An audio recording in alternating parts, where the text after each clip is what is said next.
So in this video what I'm photographing is turtle doves and yellowhammers. I'm at a private farm in Essex and I'm very lucky to be able to come to this location to actually photograph here.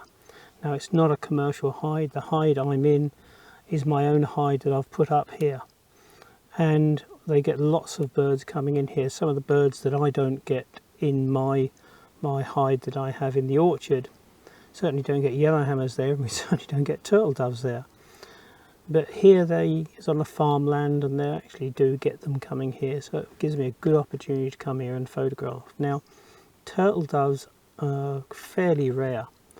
Obviously they come over here in the summer to breed, and because the farm here actually puts feed out for them, they get quite a few turtle doves coming down. I mean, on one occasion in front of the hide I had 6 turtle doves there. I mean, seeing one turtle dove is quite something, but to actually have 6.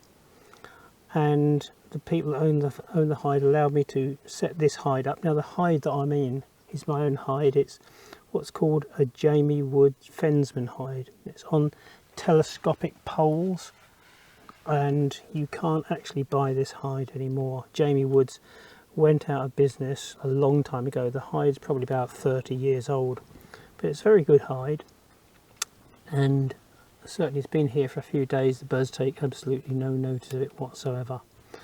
The hide is set up something like about 40 foot, maybe a little bit more, away from the area on the ground where the yellowhammers are coming, and the turtle doves come down onto the ground there, and the stock doves. But also there's about 50 yards away there's a fence post with barbed wire on it, and the turtle doves like to sit on there. So I've managed to get some quite good video and stills using the 150-400 and the OM1mkII. So what I'll do is I'll carry on taking some pictures and show you some video of what I've actually taken. So the camera and lens that I'm using is the OM1mkII, the 150-400. Now when I'm photographing the yellowhammers, I'll use the 125 extender, which I can just switch on and off quite easily. That's a big advantage, that using the extender, because when I'm doing stills of the yellowhammers and they're down on the ground, and I can get a nice frame filling shot with it with the 125 extender fitted. If I want to switch to video, when you switch to video it crops into the picture, so the picture is going to be too tight in the frame, so it's quite easy. So if I decide I'll take a few stills when I want to switch to video, before I actually press the red record button, what I'll do is I'll take the converter off, so it gives a bit more space around there, so when I switch to video it crops into it. I'm still going to get an acceptable shot. I've positioned the hide up so that the light from midday and in the afternoon is coming behind the hide, so it's falling on the actual birds, so they're being nicely lit.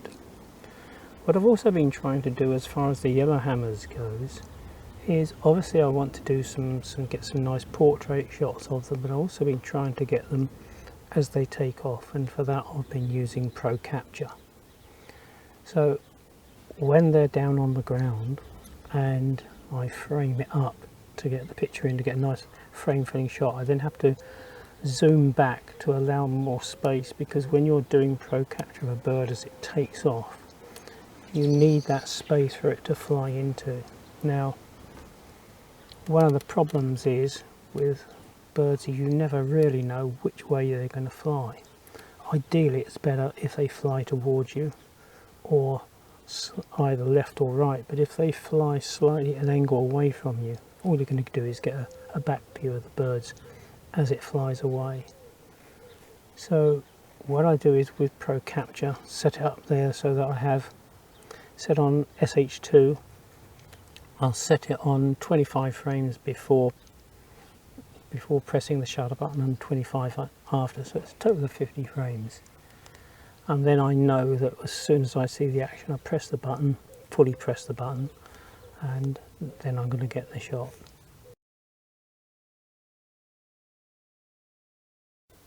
So one big advantage of the fence post that's about 50 yards away is behind it there's a field. So the distance behind the actual fence post is, everything's going to be nicely blurred and out of focus. Now you've got these fence posts with barbed wire on because in the field at the back there are actually cattle there.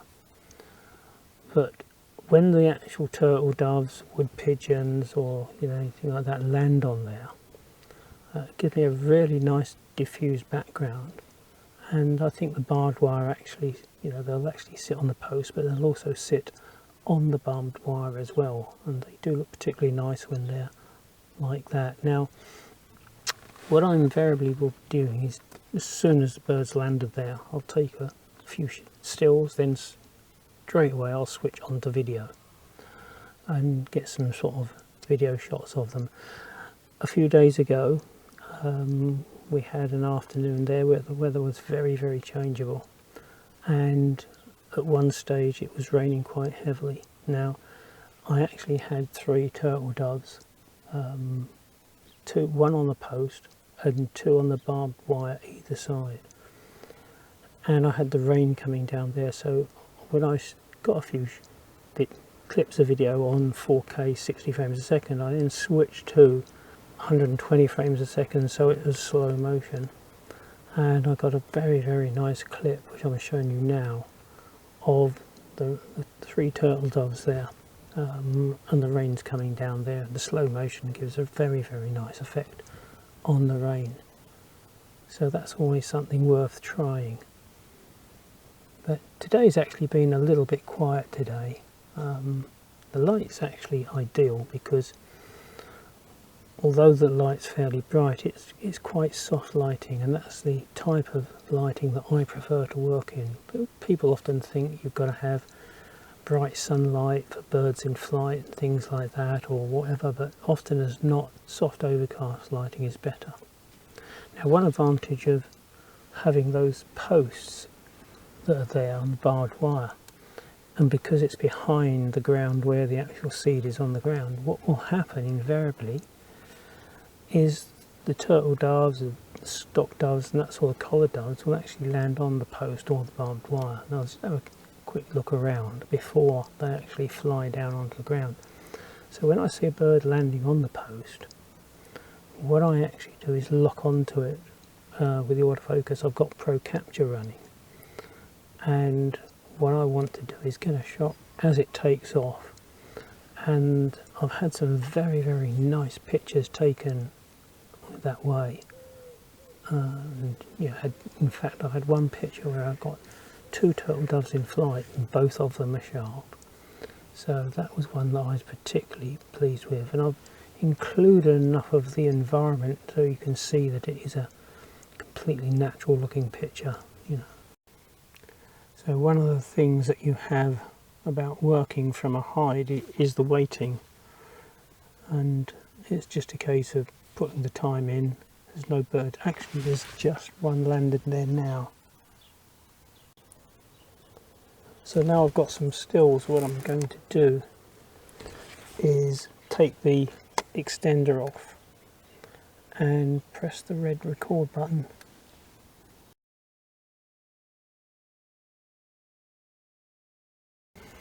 At the top of the hide there's a gap, probably about a 4" by 6" wide gap there, and there I've got this what they call clear view netting, so I can see out the hide quite easily, but the birds can't see inside, so I can get a good all-round view of the stuff that's out there, and I can just see something coming down now.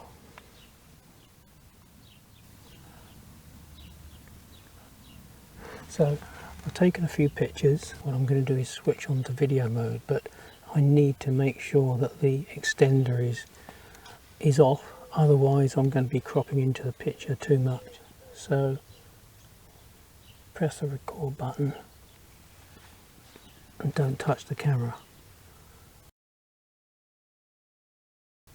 Obviously when a bird is moving and you've got to pan with it, you have to move it and that's where a video head is a big advantage over a gimbal head or a ball and socket head.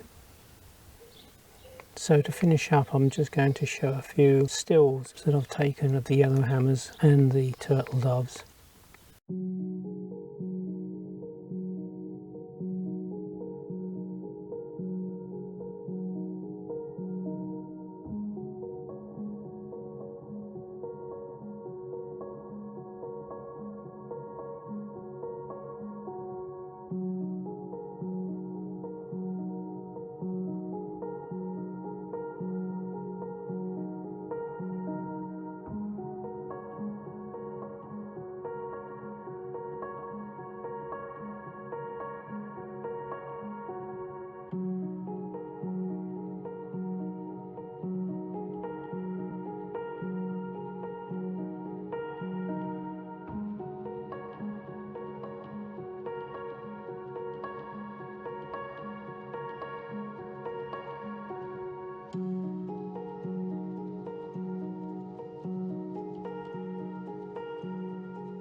I hope you've enjoyed the video. If you did, don't forget to give it a like, subscribe, and thanks for watching.